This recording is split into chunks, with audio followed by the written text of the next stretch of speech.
السلام علیکم، خبرناک میں خوش آمدید. میں ہوں آپ کا ہوسٹ آفتاب اقبال اور میرے ساتھ میرے مہمان ہیں دو سابق فوجی. ان سے گفتگو کرتے ہیں مگر پہلے جانتے ہیں آج کا رن ڈاؤن. آج کے شو میں شامل ہے خواب غفلت میں مبتلا قوم اور 4.25 کروڑ ووٹوں کی چوری، سفرناک اور خبروں پر تبصرہ. مگر سب سے پہلے بات ہوگی ہمارے دو سابق فوجی مہمانوں کے ساتھ. سارے ارلا بھائی بھی فوجی تمہارا کیا خیال ہے؟ بیٹھا ہے یہ تو لگتا بارڈر تو چوہا پڑیا ہے. یار تمہارا مہمان ہے جی بسم کچھ تمیز سے بات کرو. 2 کڑیاں کا مہمان ہے. سارے مائک میلن ہے.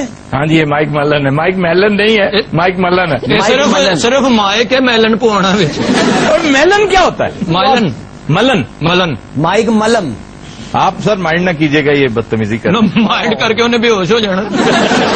کی کہندے نے کی کہندے نے کی کہندے نے جی میں تھینو نہیں پتا.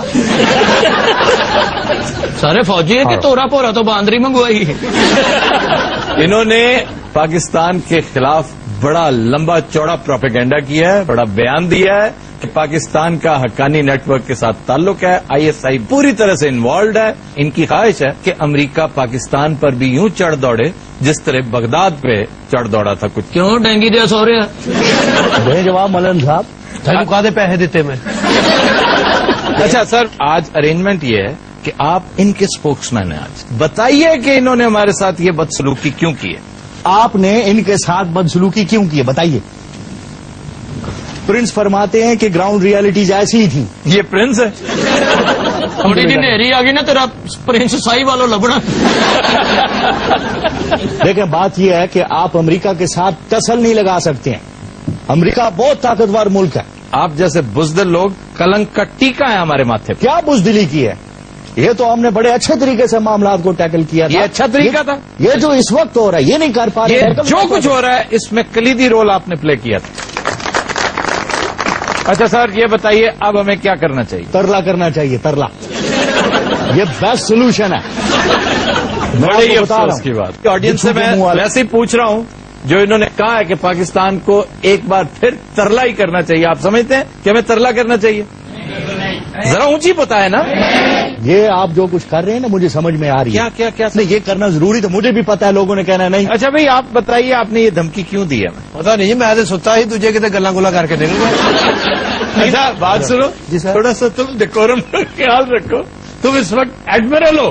اچھا جی میں دسی جاؤ.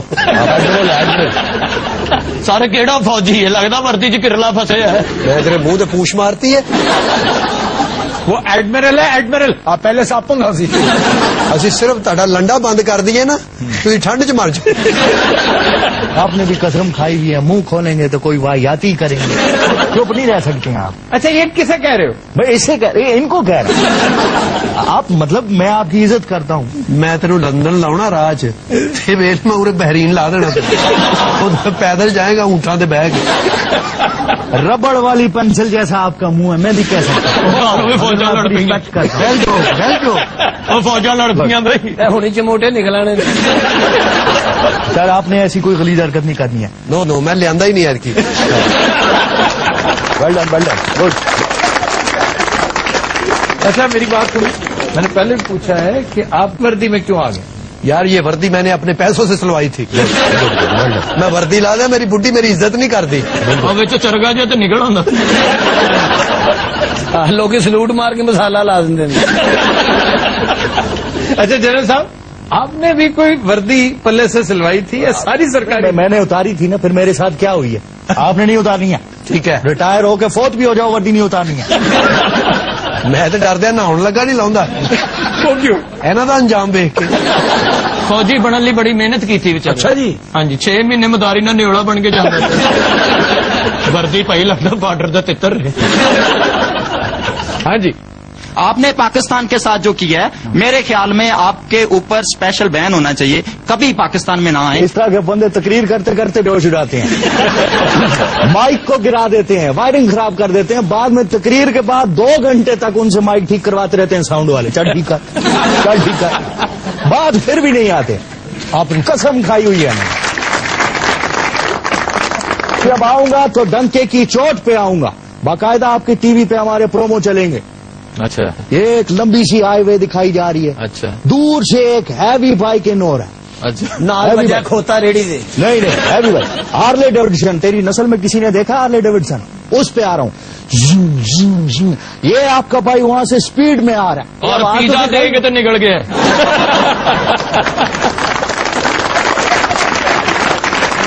جی باقی پیزا ڈلیور کریں گے آپ؟ اس کا باپ پیزا ڈلیور کرتا ہے. جی سر مائک ملن سے کوشچن ہے کہ یہ جو انہوں نے دھمکی دی ہے ہمیں، یہ کمزوری کی وجہ سے نکل گئی ہے یا واقعی دھمکی ہے؟ جی ایسے ہی نکل گئی ہوگی آپ کے منہ سے. جواب دے. Good question. نیکسٹ. یہ کیا گڈ کوشچن؟ جواب دیں اس کا. کہہ تو رہے ہیں گڈ کوشچن. یہی جواب ہے دل یہ بھی ہلا رہو، یہ قتل ہی نہ پہلے سڈے سے. جی آپ. میرا مائک ملن سے یہ کوشچن ہے کہ اسامہ تو یہاں پہ آپ کو مل گیا، تو اب یہاں پہ کیا کر رہے ہیں آپ؟ میری یہ سگٹا رہ گئی تھی وہ. جی جنرل صاحب میرا آپ سے کوشچن ہے کہ آپ خود کو پاکستانی تو کہتے ہیں، اور ایک تو آپ پاکستان میں نہیں رہتے، دوسرا پاکستان میں ڈرون حملے کتنے لوگوں کی جانیں بھی جاتی ہیں، اس کے باوجود آپ امریکہ کی حمایت میں بولتے ہیں.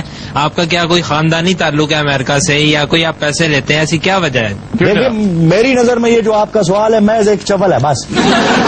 اس سے زیادہ کوئی وقت نہیں ہے اس سوال کی. وہ خدا انتہائی مناسب. یہ منہ ہی نہیں ہے مناسب والا، چھوڑ دیں. مجھے بتائیں، یہ دیکھیں گرم استری جیسا منہ ہے.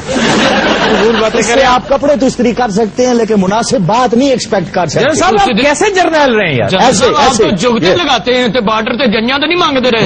تیرا پیو جنگا منگا رہی ہے. کہنے کا مطلب ہے کہ آپ اس کو استری کا ہو لگ رہے ہیں. یہ اس کا کلیپ بنتی ہے. اچھا ویسے آپ تائب ہیں، کوئی معذرت کرتے ہیں؟ توبہ کریں کہ آپ نے کیا فضول بات کی. آئندہ ایسی بات نہیں آپ کریں گے. بڑا سپ پاؤن والی کچی کا منہ. سر آپ کان پکڑیں اور ککڑ بن جائیں. میں سوری کرتا ہوں. آپ سوری کریں گے، ایسے بیان کبھی نہیں دیں گے. تیل دینے والی کپی ہوں. آپ بالکل سوری کریں گے، ایسے بیان میں کبھی نہیں دوں گا. مین سوچ ہوں دسو نا. میں آپ کے ساتھ. بتائیں ان کو کہ ایسی میں حرکت کبھی نہیں. ڈونکی پمپ دی کیک ہوں.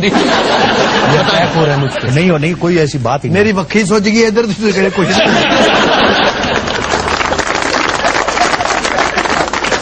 خواتین حضرات ہم لیتے ہیں ایک بریک، ہمارے ساتھ رہیے گا. Welcome back. خواتین حضرات آج سفرناک میں ہم آپ کو بتائیں گے ضلع فیصل آباد سے متعلق. یہ پاکستان کا تیسرا سب سے بڑا شہر ہے اور اقتصادی، صنعتی، سیاسی اعتبار سے انتہائی اہمیت کا حامل ہے. یہ ساندل بار کا علاقہ کہلاتا ہے جہاں ایک انتہائی ہرا بھرا گھنا جنگل ہوا کرتا تھا. ایکسپرٹس کہتے ہیں کہ اس قدر گھنا جنگل پورے پنجاب میں اور کوئی نہیں تھا، اور یہی وجہ ہے کہ یہ رچنا دواب یعنی راوی اور چناب کے درمیان جو علاقہ ہے اس کے گھنے ہونے کی وجہ سے باغیوں کا مسکن ہوا کرتا تھا. اور یہ آج کی بات نہیں ہے، اکبری دور میں بھی دلہ بھٹی ایک بہت بڑا فریڈم فائٹر تھا جس نے مغلوں کو چیلنج کیا تھا اور ٹگنی کا ناچ نچا دیا تھا. پھر ایک سازش کے تحت مغلوں نے اس کو پکڑ کر اس کو قتل کیا. اس دور میں یہ ساندل باری کا ہم دلہ بھٹی کو ڈسکس کریں گے جس دن ہم حافظ آباد ڈسٹرکٹ جائیں گے. اس کے بعد اور بہت بڑے بڑے باغی یہاں پر موجود تھے جنہوں نے انگریزوں کو چیلنج کیا.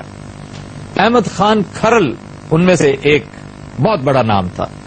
بہت سے ڈکیت تھے، ڈاکو تھے. پھر الٹیمیٹلی انہیں مجبوراً یہ جو استعمار کے خلاف سٹرگل کرتے ہیں انہیں ڈکیتی اور رازنی ایک پروفیشن کے طور پر اپنانا ان کی مجبوری بن جاتا ہے کیونکہ یہ اور کوئی کام نہیں کر سکتے.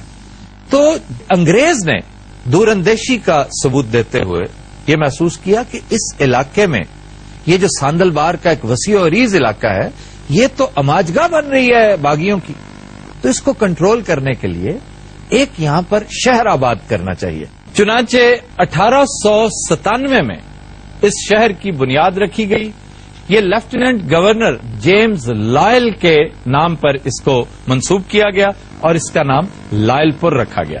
اور یہاں پر خواتین حضرات یہ بتانا ضروری ہے کہ فیصل آباد کی ایک تھوڑی سی انفرادیت اس حوالے سے بھی ہے کہ پاکستان کے ان 4 اضلاع میں سے ایک فیصل آباد بھی ہے جن کے نام پچھلے 50 سالوں میں تبدیل ہوئے.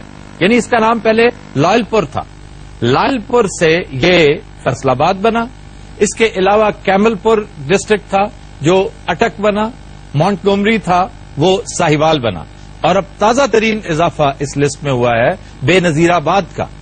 بے نظیر آباد نواب شاہ کو کہتے ہیں، فیصل آباد کو 8 بازاروں کا شہر کہتے ہیں، اور اگر آپ اس کا ایریل ویو دیکھیں تو آپ کو برطانیہ کا یونین جیک جو ان کا جھنڈا ہے وہ اس کے پیٹرن پر یہ گلیاں اور بازار ایگزیکٹلی اس کے پیٹرن پہ نظر آئیں گے، اور یہاں کا جو گھنٹہ گھر ہے وہ فیصل آباد کی پہچان ہے۔ اگر فیصل آباد کا کوئی ایک سمبل ہے تو وہ گھنٹہ گھر ہی ہے۔ قیام پاکستان کے وقت فیصل آباد کی شہرت زرعی نوعیت کی تھی، لیکن اس کے بعد ترقی کرتے کرتے صنعتی اعتبار سے یہ بہت آگے نکل گیا اور پاکستان کا مانچسٹر مشہور ہوا۔ فیصل آباد کے مشاہیر میں سمجھتا ہوں سب سے پہلے میں احمد خان کھرل کا تذکرہ کروں گا۔ یہ بہادر جرنیل انگریزوں کے خلاف سیسا پلائی دیوار کی طرح ڈٹا رہا اور اس نے جام شہادت نوش کیا۔ فیصل آباد کی تحصیل تاندلے والا میں اس کا مزار ہے۔ فلم اور فنون لطیفہ کے حوالے سے فیصل آباد انتہائی فرٹائل علاقہ رہا ہے۔ پرتھوی راج ایک بہت بڑا ایکٹر، وہ یہاں پیدا ہوا۔ امیتابھ بچن کی والدہ، ان کا تعلق فیصل آباد سے تھا۔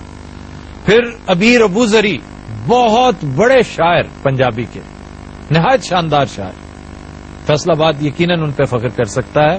پھر اس کے ساتھ ساتھ نصرت فتح علی خان، راحت فتح علی خان، نزاکت علی، پھر امانت علی، اس نے بھی انڈین ایک کمپٹیشن میں بڑا اچھا پرفارم کیا تھا۔ ماضی کی مشہور سنگر مالا، ان کا تعلق بھی فیصل آباد سے تھا۔ چنگیزی بہت بڑے ایکٹر تھے چنگیزی ماضی کے۔ حسنین فلم ڈائریکٹر تھے، 50 سے زائد فلمیں انہوں نے ڈائریکٹ کی ہیں، ان کا تعلق بھی فیصل آباد سے تھا۔ حزین قادری شاعر اور فلم رائٹر، بہت بڑا نام تھا۔ اس کے علاوہ ہمارے نامور کالم نگار اور جیو ٹی وی پہ شو کرتے ہیں میرے مطابق حسن نثار، ان کا تعلق بھی نہ صرف فیصل آباد بلکہ یہ لائل پور اس کو لکھنا بہت پسند کرتے ہیں اس کے پرانے نام سے، اور ٹھیک ٹھاک ناسٹیلجا پایا جاتا ہے ان کی تحریروں میں فیصل آباد سے متعلق۔ پھر ماسٹر سندر سنگھ لائل پوری، ان کا بڑا تذکرہ ملتا ہے فریڈم موومنٹ کی کتابوں میں۔ گورنر خالد مقبول ایک عمدہ آدمی ہے۔ مدن لال کھرانا انڈین اسٹیٹسمین ہے اور دلی کے سی ایم بھی رہے ہیں۔ جی آپ مشاہیر میں بھگت سنگھ جو بڑا مشہور فریڈم فائٹر، اور اس کے بعد یہاں کے بڑے مشہور لوگوں میں سے جسٹس افتخار محمد چودھری صاحب، اور اس کے علاوہ ضیاء محی الدین صاحب ایکٹر ہیں۔ اور پھر سٹیج کی دنیا میں ایک سے ایک بڑا نام فیصل آباد سے ہے، اور یہ کوئی مذاق نہیں ہے۔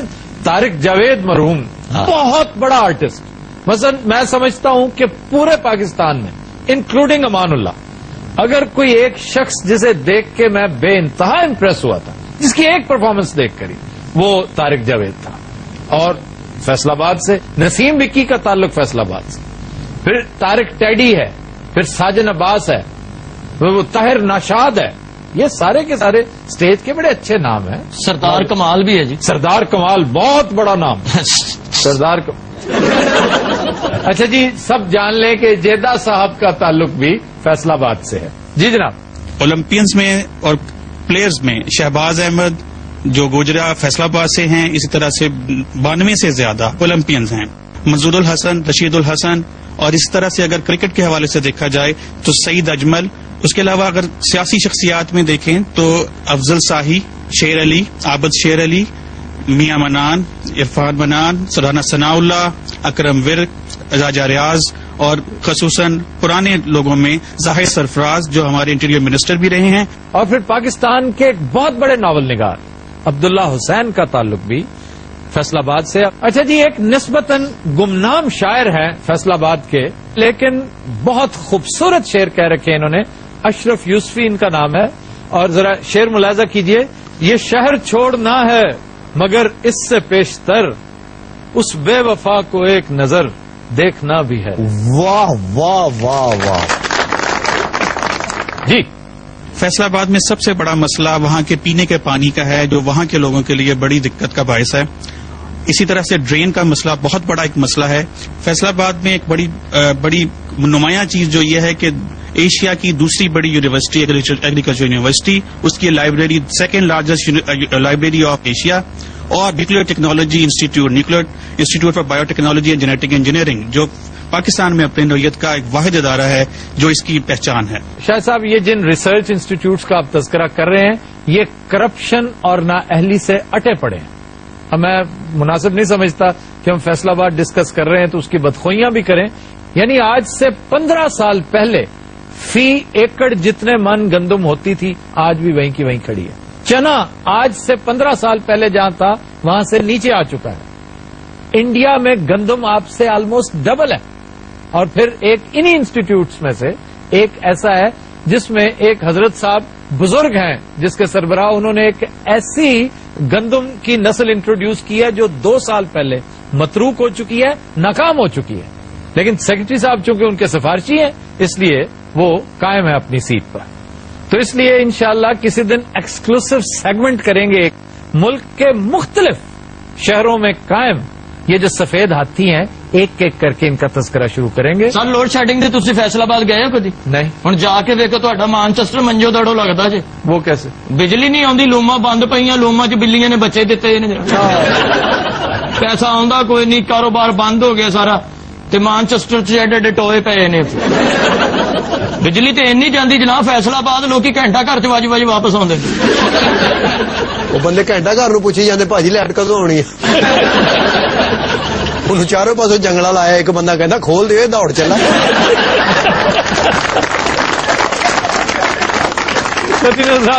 Break, stay with us. Welcome back. جی sir, supreme court of Pakistan کے فیصلے کی روشنی میں یہ کہا گیا کہ 2008 کے جو انتخابات کروائے گئے تھے ان میں 4.25 کروڑ ووٹر جو تھے، جو نامزد تھے ان لسٹوں کے اندر، وہ ووٹر جعلی تھے، وہ ووٹر لسٹیں جعلی تھیں. تو ان سارے محرکات کے پیچھے کون سی ایسی قوت ہے جو ان لسٹوں کو تیار کرتی ہے؟ کس کو ہم اس کا ذمہ دار ٹھہرائیں؟ اور یہ کب ہوا، کیسے ہوا، کس طرح ہوا؟ تو اب دیکھیں نا، ہے تو یہ بڑی دلچسپ بات.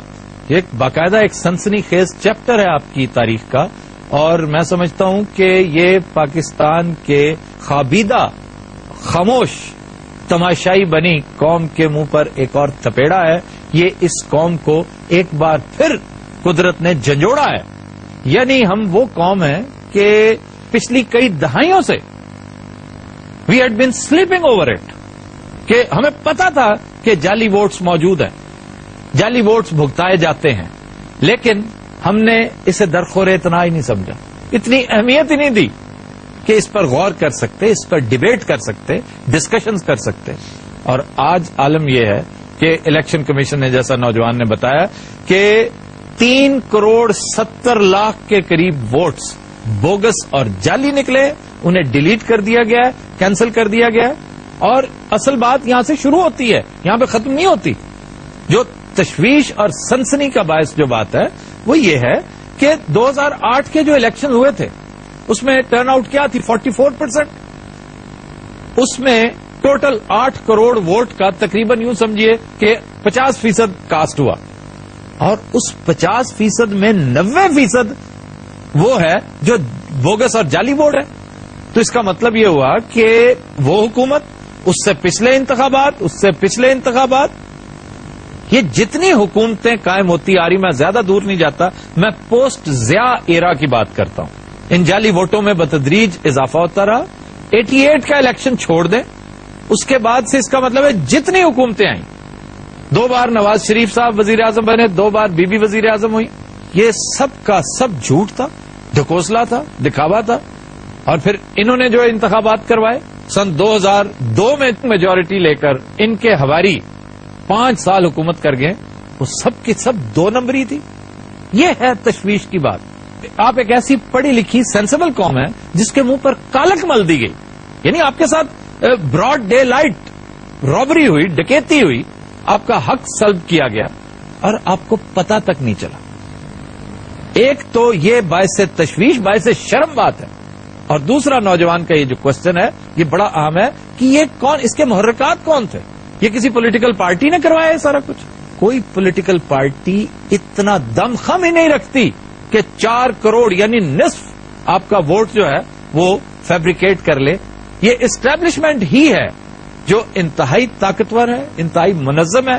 آپ کے ملک میں سب سے بلا شرکت غیر اگر کسی نے حکومت کی ہے تو وہ اسٹیبلشمنٹ نے کی ہے. Political parties, political workers, political leaders یہ تو اسٹیبلشمنٹ کا چھوٹا سا پارٹ ٹائم پارٹنرشپ کرتے رہے. جب اقتدار میں ہوتے ہیں تب بھی حصہ ہوتے ہیں، اپوزیشن میں ہوتے ہیں تب بھی اسٹیبلشمنٹ کا حصہ ہوتے ہیں، چھوٹا سا. سم ٹائمز اسٹوجز والا رول پلے کرتے ہیں، چمچوں کا رول پلے کرتے ہیں، گماشتوں کا رول پلے کرتے ہیں. حقیقت یہ ہے سقوط ڈھاکہ کے بعد میں بھٹو صاحب کو پاکستان کا ایک بہت بڑا ویژنری سمجھتا ہوں. بہت بڑے لیڈر تھے وہ، اس میں کوئی شک نہیں. اور بھٹو کا سب سے بڑا تحفہ پیپلز پارٹی ہے. آپ اس کے ساتھ بھلے سے کروڑوں اختلافات رکھیں لیکن پارٹی ایک ہی ہے اور وہ نظر آتی ہے. لیکن بھٹو صاحب کے اندر شخصی کمزوریاں تھیں بے پناہ. بھٹو صاحب بعض اوقات بڑے نان ڈیموکریٹک ہو جاتے تھے. میں ایک چیز اکثر اس کا تذکرہ کرتا ہوں سیاستدانوں کو جب میں ان کی پرسنل لائف کو ڈسکس کرتا ہوں، ایڈیوسنکریسی، ان کی ذاتی پسند ناپسند اور ذاتی میلانات جو تھے.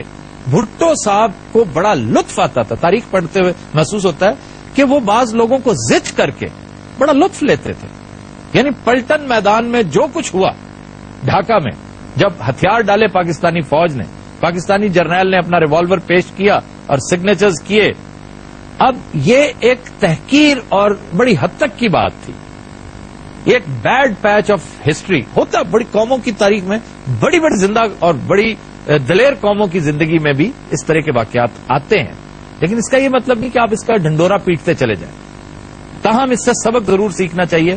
بھٹو صاحب یہ سبق ایک ہی دن میں سکھانا چاہتے تھے. میں اس میں کوٹ کروں گا آپ کو کتاب، اگر کسی کو شوق ہو، مختصر سی کتاب ہے، اے ڈریم گون ساور. یہ رویداد خان کی کتاب ہے، بڑی مختصر سی کتاب ہے. رویداد خان ان لوگوں میں سے تھا جن کے بارے میں کہتے ہیں to be at the helm of affairs. اس وقت وہ بھٹو صاحب کے سیکرٹری تھے، سیکرٹری انفارمیشن بنے. وہ کہتے ہیں کہ بھٹو صاحب کی طرف سے ایک اسٹینڈنگ آرڈرز تھے کہ یہ ہتھیار ڈالنے والی فلم بار بار چلائی جائے تاکہ فوج کی، جرنیلوں کی تذلیل ہو سکے. وہ کہتے ہیں ایک دفعہ چلی، دوسری دفعہ چلی، تیسری نہیں چلنے دی گئی. ایک کرنل صاحب آئے، ساری فلمیں اٹھا کے لے گئے اور اس کے بعد سے یہ ایک سلسلہ، ایک پہم آپس میں، ایک دشمنی کی کیفیت الیکٹڈ ریپرزینٹیٹو ذوالفقار علی بھٹو اور اسٹیبلشمنٹ کے درمیان ایک ٹگ آف وار کی کیفیت شروع ہو گئی. یہ تھا آغاز. یہ اتنی لمبی تمہید اس لیے دینی تھی ضروری کہ انفارچونیٹلی ہماری نئے لوگ، ہماری ینگسٹرز ٹوٹلی ناآشنا ہیں ان باتوں سے. ہاں یہ باتیں کتابوں میں ملتی ہیں اور اگر ملتی بھی ہیں تو انہیں توفیق ہی نہیں ہوتی. I am very sorry to say کہ جو چیزیں بنیادی طور پہ آپ کو پڑھنی اور جاننی چاہیے، آپ اس سے بھی یا روگردانی کرتے ہیں یا آپ کو کوئی سجیسٹ نہیں کرتا کہ یہ کتابیں پڑھیں تاکہ آپ کو کم از کم اپنی تاریخ کا پتہ تو چلے، فوری تاریخ کا. اب مت جائیں چندر گپت موریہ پہ، کم از کم آج سے 20، 25، 30 سال پرانی تاریخ تو آپ کو پتہ ہونی چاہیے. تو یہ بڑا طویل موضوع ہے اور اس کے اوپر ایک سیگمنٹ میں تو کیا 10 سیگمنٹس میں بھی بات مکمل نہیں کی جا سکتی. خواتین و حضرات، ہم اسے کنٹینیو کریں گے لیکن ایک بریک کے بعد. Welcome back. خواتین و حضرات، ہم بریک سے پہلے بات کر رہے تھے ووٹرز لسٹ اور بوگس ووٹوں سے متعلق. اسٹیبلشمنٹ نے یہ تہیہ کر لیا تھا کہ ہم یہ غلطی اب نہیں ریپیٹ کرنی. ہم نے اب 1 مین 1 ووٹ کر کے کسی بھی بھٹو جیسے آدمی کے حوالے اس ملک کی کنجیاں نہیں کرنی. یہ تھی وہ بنیادی غلطی جو اسٹیبلشمنٹ نے بھی کی اور بھٹو صاحب سے بھی ہوئی. بھٹو صاحب کو تھوڑا سا سپیڈ اپنی کم رکھنی چاہیے تھی. اس میں کوئی شک نہیں کہ بھٹو صاحب جو کر رہے تھے، ایک ڈیموکریٹک لیڈر کا یہ حق ہے، وہ کر سکتا ہے. لیکن یہ دیکھنا چاہیے کہ آپ اس حق کا استعمال کہاں کر رہے ہیں. محض عوام کی ٹریننگ ضروری نہیں ہوتی، اسٹیبلشمنٹ کی بھی ٹریننگ ہوتی ہے. آج اگر آپ کی اسٹیبلشمنٹ نوشتہ دیوار پڑ چکی ہے، اقتدار پہ قبضہ نہیں کیا جا رہا، تو اس کی ایک وجہ یہ ہے کہ آپ کی اسٹیبلشمنٹ بھی ٹرینڈ ہو چکی ہے. اس کو سمجھ آ چکی ہے کہ نہیں، ہم حکومت کرنے کے لیے پیدا ہی نہیں ہوئے، ہم حکومت کروائیں گے، ہم اس کا ایک حصہ بنیں گے لیکن بیک ڈراپ کے طور پہ. یہ ایک بہت بڑا لیسن ہے جو تاریخ کا اسٹیبلشمنٹ نے سیکھا. چنانچہ بھٹو صاحب ختم ہو گئے، بھٹو صاحب کا اقتدار ختم ہوا، بھٹو صاحب کو پھانسی دے دی گئی. یہ سارا اس کے پیچھے اسٹیبلشمنٹ اور بھٹو صاحب کی وہ جو ٹگ آف وار تھی وہ کار فرما تھی. اب میں آپ کے سوال کے جواب کی طرف آ رہا ہوں کہ جو 88 اور 90 کا جو درمیانی عرصہ تھا نا، میں سمجھتا ہوں سب سے پہلا چنک آف بوگس ووٹس ان 2 سالوں میں، ان 1.5 سالوں میں بنا. اب اسٹیبلشمنٹ کے لیے کچھ بھی مشکل نہیں. اسٹیبلشمنٹ میرے نام کے 50 ووٹس بنا سکتی ہے, میں کچھ نہیں بگاڑ سکتا اس کا. لیکن اب نہیں, اس وقت میں نہیں بگاڑ سکتا تھا. اب آگہی کا لیول یہ ہے کہ میں ایک لمحے میں, آپ کے فل پروف سسٹمز ہو چکے, مثلا اب آپ کا آئی ڈی کارڈ, آپ کا نادرا, آپ کا فنگر پرنٹس, آپ کی یہ ساری چیزیں, اب یہ ماڈرنٹی آئی ہے نا, تو اس نے بہت محدود کر کے رکھ دیا ہے اسٹیبلشمنٹ کی ایکٹیویٹی کو. اس کے بعد نواز شریف صاحب کو اسٹیبلشمنٹ کا ریپرزینٹیٹو بنا کر اینٹی بھٹو ووٹ بھی دلایا گیا. پرو اسٹیبلشمنٹ جتنی قوتیں تھیں یکجا ہو کے انہوں نے نواز شریف کو سپورٹ کیا, and Nawaz Sharif became the prime minister of Pakistan. اتنی جلدی یہ کسی نے نہیں سوچا تھا کہ ایک بندہ جو اپنی زندگی کے ابتدائی سال, جس کا سیاسی کریئر کوئی بھی نہیں ہے, لوگوں کو پتا بھی نہیں تھا, 81 سے پہلے کسی کو کوئی جانتا بھی نہیں تھا کہ نواز شریف ایگزسٹ بھی کرتا ہے کہیں, اور اس کی کوئی پولیٹیکل اسٹینڈنگ نہیں تھی. لیکن بہرحال as a chief minister he was a success, he emerged as a very good leader, جس طرح کا لیڈر چاہیے تھا, پنجاب کا, بات سمجھنے سمجھانے والا, اور اسٹیبلشمنٹ کی بات پر لبیک کہنے والا. آج یہ مذاق ہوتا ہے تاریخ کا, اور دلچسپ مذاق یہ ہے کہ بھٹو صاحب بھی اسٹیبلشمنٹ ہی کا پلانٹڈ پودا تھے, انہوں نے اسٹیبلشمنٹ کو چیلنج کیا. نواز شریف بھی اسٹیبلشمنٹ ہی کا پروڈکٹ تھے. آج اسٹیبلشمنٹ کے خلاف سب سے بلند آواز ان کی اپنی ہے. Cutting the long story short, یہ جتنے الیکشنز ہوئے ہیں post Zia era, even B B کے الیکشن میں بھی جعلی ووٹ بھگتے تھے بی بی, پھر بھی وہ بی بی اتنے مارجن سے نہیں جیتی جتنے مارجن سے ان کا جیتنا نظر آ رہا تھا. مثلا پنجاب میں شکست ہوئی انہیں, پنجاب میں چیف منسٹر ان کی پارٹی کا نہیں تھا. ایون 93 کے الیکشن میں جب پیپلز پارٹی اسٹیبلشمنٹ کی مرضی سے آ رہی تھی, تب بھی اوور ویلمنگ میجورٹی پنجاب میں نہیں لے سکی, اور انہیں جنیجو لیگ کے ساتھ پی ڈی اے, اگر آپ کو یاد ہوگا کہ پیپلز پارٹی اور جنیجو لیگ نے مل کر پنجاب میں حکومت قائم کی تھی, جس کے نتیجے میں منظور وٹو صرف 37 ووٹوں کی وجہ سے چیف منسٹر بن گئے. تو یہ سارا سلسلہ اس وقت سے اب تک میں اس کو ان ہولی ڈیموکریسی قرار دیتا ہوں. یہ ایک ناپاک ڈیموکریسی تھی, اس کے اندر آمیزش تھی کرپشن کی. اس کا صرف اور صرف انجام یہی ہونا تھا جو آپ کے سامنے ہے. جس قسم کی لنگڑی لولی قوم ہم آج بن چکے ہیں, قومیں ترقی کر کے اوپر جاتی ہیں, ہم ترقی معکوس کر رہے ہیں. یعنی ہم آج سے 20 سال پہلے آج سے بہت بہتر ہوا کرتے تھے. اس کی وجہ صرف اور صرف یہ ہے کہ ہماری نیتوں میں کھوٹ تھی, ہم نے یہ برائی کی, ڈیموکریسی جیسی صاف ستھری چیز کو مس یوٹیلائز کرتے ہوئے جھوٹ اور فریب کے نام پر حکومتیں قائم کی, اور آج نتیجہ آپ کے سامنے ہے. جی جناب, بوگس ووٹ جو تھے وہ ڈیلیٹ کر دیے گئے, لیکن ہمارا اور نئے ووٹس کا اندراج کیا جا رہا ہے. اتنے ہی تقریباً نئے اور اصلی ووٹ آ رہے ہیں, لیکن ہمارا جو ووٹ کاسٹنگ کا جو طریقہ ہے وہ وہی پرانا ہے. ووٹ کاسٹنگ کا طریقہ بھی پرانا ہے, ہمارا الیکشن پروسیس ہی پرانا, وہ سیدھا بیمار پلیگ زدہ سسٹم ہے. یہ ختم ہونا چاہیے, جس میں پٹواری, تحصیلدار, تھانے دار بڑا رول پلے کرتے ہیں, ڈی سی او, ڈی پی او بڑا کلیدی کردار ادا کرتے ہیں. اسے ختم ہونا چاہیے, اور اس کے ساتھ ساتھ آزاد الیکشن کمیشن ہونا چاہیے. جی سر, آپ نے کہا کہ یہ پولیٹیکل پارٹیز جو ہے وہ ٹریننگ کریں. جو لوگ 60 سال سے برسر اقتدار ہیں, جن ہماری محرومی ان کے اقتدار کا باعث بن رہی ہے, تو آج وہ 60 سال کے بعد کس طرح تیار ہو جائیں گے اس پولیٹیکل ٹریننگ کے لیے جو وہ اپنے لیے خطرے کا باعث سمجھتے ہیں؟ اگر عوام میں سے لوگ پہلی گزارش, آپ کا سوال میں سمجھ گیا ہوں. پہلی گزارش تو یہ سن لیں, یہ وہ لوگ جن کی آپ نشاندہی کر رہے ہیں کہ دا پارٹی از اوور. وہ جو ایک عیاشی تھی نا, ایک جم غفیر تھا 16-17 کروڑ گوبیوں کا, وہ اب تعلیم یافتہ ہو چکا ہے. اور یہ تعلیم کالجوں اسکولوں نے نہیں دی, یہ تعلیم میڈیا نے دی ہے. یہ میڈیا نے سمجھایا کہ آپ کے ساتھ کیا ہو رہا ہے. یہ جو آج ہم بیٹھے ڈسکس کر رہے ہیں ووٹرز لسٹ, اس بات کا محرک بھی میڈیا ہی تھا. اچھا جی, آپ مزید کچھ پوچھنا چاہتے ہیں؟ جی سر. تو اگلے ہفتے آ جائیں یار. کیا ہے, اگر کوئی بندہ بات کر رہا ہے تو کرنے دو. بات کرے وہ تو ہٹتا ہی نہیں. ساتھ will take a break, stay with us. وہ تو جی میں نانی اما کو سوال پوچھی دینے. Welcome back. جی, خبر ہے کہ بعض شخصیات ریلوے کی 4231 ایکڑ بیش قیمت اراضی پر قابض ہیں. کرپشن نے ریلوے کا وہ حال کرتا کہ انجن کا منہ اپنا حکیم صاحب ورگا ہو گیا میں کوئی انہوں منہ نہیں لاؤں ہوں. حکیم خود کہہ رہا توبہ. تم نے سنا ہے پچھلے دنوں ایک ریلوے انجن 30 کلومیٹر تک خود بھاگتا گیا بغیر ڈرائیور کے. وہ کھلو اک گیا ہونا نا خود ہی چل پڑا. اینا محلے چ فرینک ہو گیا انجن گلیوں گلی آندا ہے روکدا ہے نائی دی دکان تے ادو شیپ کراوندا ہے سگرٹ لیندا ہے تے سگرٹ پیندا ہے پھر اگے مالشی ہے وہ کو لتاں اس تو بعد جاندا ہے شادی بیاہ بھی اٹینڈ کر لیندا ہے اوتھے فنکشن تے نچدا بھی منہ چ دھواں کڈدا تے نال سٹیپ کردا.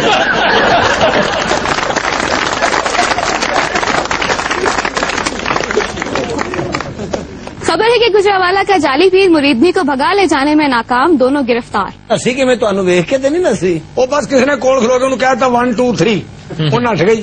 تو ماما لگ رہا ہے اس گل کا. تو سر ہمیں تو یہ پتا چلا کہ وہ آپ کی مریدنی تھی آپ سے ملنے کے لیے تو آپ نے اس سے عشق لڑایا اور لے کر بھاگ گئے. پوری گل سنتے ہیں نہیں جی پڑھے لکھے جنا گل لے کے ٹور پہ پہلے تھی تو دوڑ ہی پے. پولیس جاستی نہیں ہے کرنا. کیا یہ کیا اس کا کیا مطلب ہے؟ وہ جی ایسی ایسی جگہ مارن ڈی جیسے نہیں حق بن رہا. بابا جی تمہیں لے جانا تھانے آنے جانا یہ کہ بمب رکھتے پڑے گئے ہیں. یار ویسے مجھے سمجھ نہیں آتی کڑی چنگی پلی پڑھی لکھی سمجھدار سی. جی خاتون آپ بتائیں گی کچھ؟ مجھے وہ پیر صاحب بڑے انوسینٹ لگے بڑے ٹال ہیں لمبا قد ہے ان کا. پیر صاحب نے کہ زرافہ پھنسا لیا. بابا جوان تیری اولاد ہے کہڑے کما چ پیا ہے مڑ جا. جوان اولاد ویچ دیا فڑ کے ہوں پاؤ یہ بابا نو گڈی چ پاؤ. گڈی چ پاؤ کہ گڈی کلندر پاک جانی ہے. بابا تو لاری اڈے املی والا شربت بھی ویچتا رہے. آہو ویچنا لے جا بےبے واسطے ٹھنڈ پی جائے. اور کچھ نہ ہوگا تیری بیبے راضی ہو جائے گی. ہاں جی بھائی جی ہاں تا انٹرویو ہو گیا مکمل؟ نہیں سر جی تھوڑا جہا رہنا ذرا تھی دسو نا. وہ انٹرویو نے چڈیا لے جانا.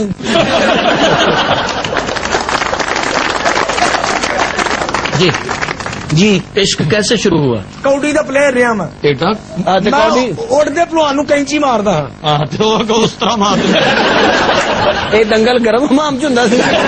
اچھا کیا تھے تو بڑے طاقتور تھے؟ بڑا طاقتور جی. میں تے اتنا تگڑا ہوا ایڈا گاٹا ہی میں 2 سال انا ہو گیا. صحت نہیں اکھاں کے چربی آ گئی. تو سر جی آپ جو پولیس آپ کو لینے کے لیے اس کا کیا کرنا آپ؟ بابا میں اے ایس آئی کا لیلا بنا لیا پھر چنگا رہے گا.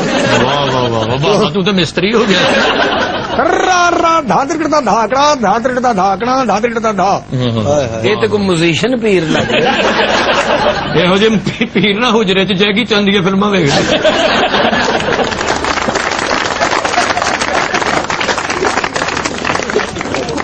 جی جاپان نے کہا ہے کہ سیلاب متاثرین کے لیے امداد حکومت پاکستان کو براہ راست نہیں دیں گے. ہم تک تو امداد بھی پوری نہیں پہنچنے دیتے سر. کیا کر رہے ہیں؟ آپ کی نہ امداد صحیح پہنچتی نہ آپ کی اردو صحیح پہنچتی.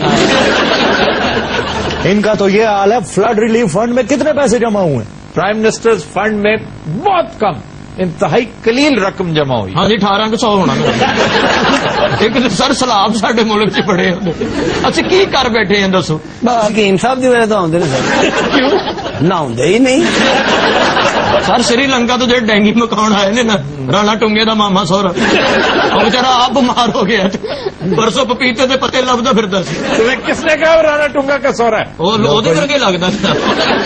اور جناب وہ بالر نہیں ملنگا بڑا ٹھنڈے سالن ورگا سر سارے اتنے ڈینگی بیٹھا اور ڈینگی نو پھڑ کے انج نہیں کرنا.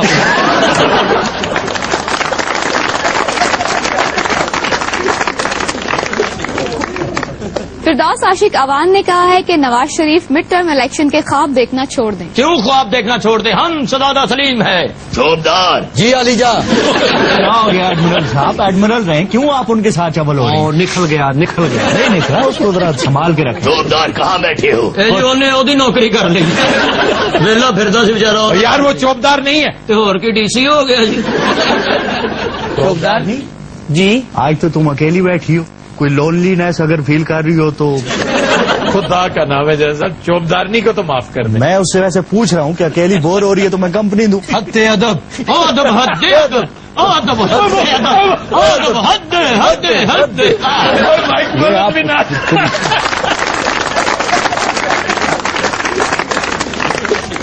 مان سنگھ کدھر ہے؟ انہیں پارٹی پکوڑے لا لے رہے. ایڈمرل صاحب آپ کو ادھر بھی آمدیں ہو رہی ہے. مان سنگھ کہاں چلے گئے سب کے سب؟ مان سنگھ دربار سے گیا ہے تو دعا منگے.